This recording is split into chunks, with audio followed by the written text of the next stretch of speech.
Thank you. মানে কথা বলে নিয়ে আপনি একটু 1 মিনিটের জন্য বাসে গিয়ে বসেন, আমরা টিম পরে মিটিং সেরে আসি, জাস্ট যাবো আসবো। তুমি যাও। কি হয়েছে বলতো? দোষ ভাইবা দেখছো যে আমরা মাত্র 3টা ছেলে 1টা মেয়ে যাচ্ছি, বিষয়টা কেমন লাগে বল? কেমন লাগবে বলতো?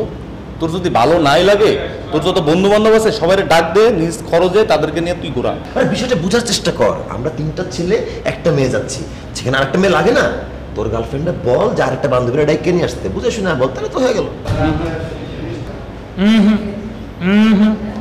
একদম দরকার নাই, লাগে না, কোনো প্রয়োজন নেই।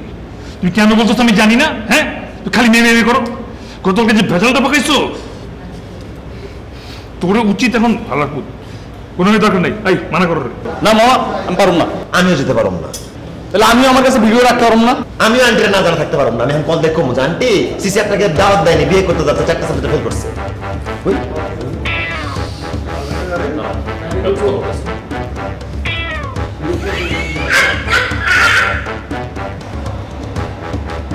আসলে মেয়ে তো দোস্ত আমি আমার জন্য বলি না, তোর একটা ব্যাকআপ গার্লফ্রেন্ড দরকার সেটার জন্য বলছি। আমার পিঙ্কি আছে না,